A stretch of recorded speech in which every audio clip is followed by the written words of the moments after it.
Apenas vida. Em verdade vos digo: quem ouve a minha palavra e crê naquele que me enviou, tem a vida eterna. Não entra em juízo, mas passou da morte para a vida. João 5:24. Esse verso abriga a declaração mais estonteante, mais magnífica, jamais feita antes de Cristo. Fala com clareza cristalina da plena realidade da fé. Jesus a começa com um duplo amém, que é traduzido no português como em verdade, em verdade. A palavra amém é termo universal que ocorre em todas as culturas aonde chegou o cristianismo. Utilizada em ambiente litúrgico, não possui tradução. Jamais é usada para perguntas, como muitas vezes ouvimos alguns que estão à frente do culto, no momento de louvor e mesmo no púlpito, dizer Amém? Trata-se de vocábulo que expressa absoluta certeza da veracidade de algo, bem como de seu cumprimento, reservada sempre para uso especial. Não era utilizada constante e vulgarmente com o objetivo de denotar espiritualidade aparente, como vemos em nossos dias. Quando a vemos no texto inspirado, ocorre poucas vezes, como que reservada para assuntos basilares. Em nosso texto, serve de introdução para Cristo afirmar uma verdade que deve se ressaltar como fundamental, como algo que jamais pode cair no esquecimento. O axioma que está sendo posto em relevo por nosso Senhor destaca a necessidade de ouvir a palavra de Deus e crer nela. A fé vem pelo ouvir, mas também o fortalecimento da alma. É certo que no verso epigrafado, Cristo está destacando a Escritura como o único meio causador da fé verdadeira. Percebem-se duas ideias quanto à realidade de ouvir e crer, ressaltando sua apropriação e continuidade. Uma vez que o texto trata da salvação, e esta é uma experiência única e pontual na vida do eleito, ouvir e crer indicam uma apropriação, uma consumação desse ouvir e crer na vida do pecador. Contudo, estando no presente na língua grega, indica também continuidade. De certa forma, quer dizer que, uma vez que ouvimos as Escrituras verdadeiramente, com o coração e a alma, ela permanecerá sempre ressoando em nossos ouvidos espirituais. O mesmo se pode dizer da fé. Uma vez que cremos, passa a ser uma experiência contínua. É salvo aquele que está ouvindo e aquele que está crendo. O objetivo da fé também é desdobrado em duplo, mas como recurso deliberado que indica uma única trajetória da certeza. O ouvir é quanto às palavras de Cristo, mas o crer é naquele que o enviou. Dessa forma, destaca-se a figura do Pai e do Filho. Colocando isso de outra forma, é necessário reconhecer e aceitar o ensinamento de Cristo como palavra de Deus, a mesma procedência de Jesus como divino. É ouvir Deus falando ao coração por meio de Cristo, reconhecendo nele o próprio Deus encarnado. Somente o eleito terá tal experiência. Portanto, essa é a primeira parte dessa afirmação basilar do cristianismo, a realidade e a vivência da única fé genuína. Então, nosso Senhor avança para o seu resultado, tem a vida eterna. A forma como o apóstolo João registra as palavras de Cristo destaca a perpetuidade da vida eterna e não somente após a morte, mas iniciando já em nosso agora. O que está ouvindo e está crendo, simultaneamente experimenta a realidade da eternidade já nesta terra.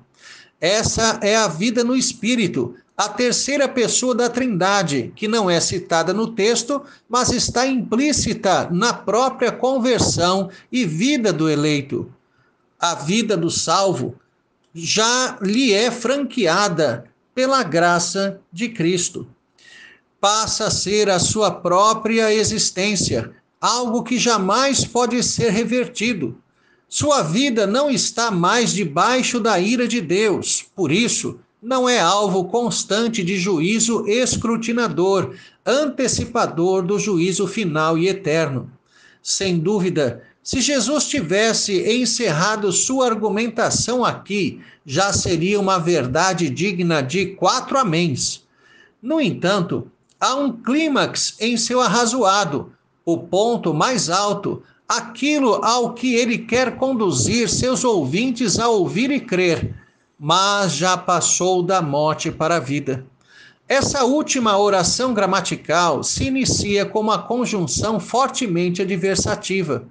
Indica uma mudança brusca, muitas vezes o próprio oposto do que estava sendo dito. Assim, ao invés de entrarmos em juízo para condenação, nós já morremos e vivemos como ressuscitados agora. Que coisa magnífica! Nós já passamos da morte para a vida. O que Jesus está ensinando é que todos nós já morremos com ele e, por isso, não há mais morte para nós, apenas vida. Mas se é assim, por que ainda morremos? Entendamos que a morte entrou no mundo como a consequência máxima do pecado, significando não apenas a morte física, mas também espiritual, a eterna separação de Deus. A morte como resultado do pecado não mais nos alcança ou atinge. Cristo já se fez pecado em nosso lugar e assumiu a nossa condenação. Dessa forma, o falecimento de um crente não é mais para juízo, mas o único caminho para herdarmos a plenitude da vida em Cristo. Jesus inaugurou o caminho da salvação através da morte e ressurreição. Ele foi à frente, abrindo o caminho para que nós o seguíssemos. A morte torna-se uma necessidade para nossa salvação. É preciso que esse corpo seja dissolvido e ressuscitado no último dia, para que eu viva a salvação plena, que não apenas redime a alma, mas também o corpo. A redenção do corpo é chamada ressurreição.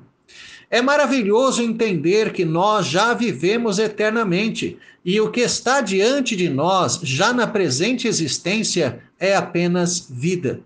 Mesmo o falecimento do nosso corpo é vida. Temos visto irmãos morrerem em época de pandemia, não apenas pelo vírus, mas também pelas demais doenças, porque não foram suspensas. É época quando a verdade do verso que tratamos torna-se ainda mais fundamental na vida prática de todo crente. Entendamos que a morte é um choque de realidade. Somos confrontados com a verdade nua e crua que a presente existência passa. No entanto, do ponto de vista das Escrituras, é excelente que ela passe. O que chamamos de vida neste mundo é, na verdade, uma existência amaldiçoada pelo pecado, que tem na morte o seu padrão. O único objetivo de Deus permitir que esse mundo caído exista é para dar ocasião para a conversão de todos os eleitos. Todavia, a impressão que temos é que, para a maioria dos chamados crentes da atualidade, seria melhor Deus simplesmente tornar essa presente existência eterna, mesmo sendo um mundo caído, repleto de pecados e maldades. Perdemos a perspectiva da vida eterna em santidade, perfeição e glória. Esquecemos da ressurreição final, da restauração de todas as coisas. O verso supracitado ensina que se nós cremos de fato, tudo o que acontece conosco significa vida. Mesmo a morte de nosso corpo será o caminho para herdarmos a vida com Cristo e a ressurreição final. Não se conforme com esta existência. Não desenvolva a ideia de que poderia ficar por aqui mesmo. Isso é menosprezar e perder de vista a glória do porvir. Aspire diariamente a vida eterna. A morte é maravilhosa para o crente, é vida. Tenha um excelente dia na presença de Deus, Reverendo Jair de Almeida Júnior.